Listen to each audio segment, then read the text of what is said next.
தோல்வி நிலையென நினைத்தால் மனிதன் வாழ்வை நினைக்கலாமா?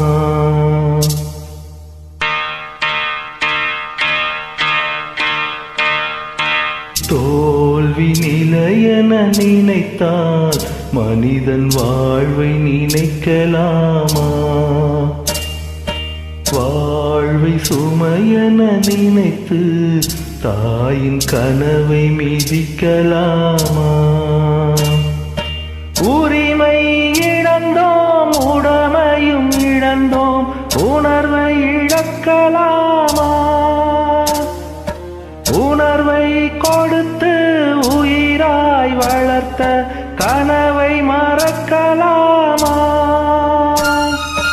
தோல்வி நிலையென நினைத்தால் மனிதன் வாழ்வை நினைக்கலாமா?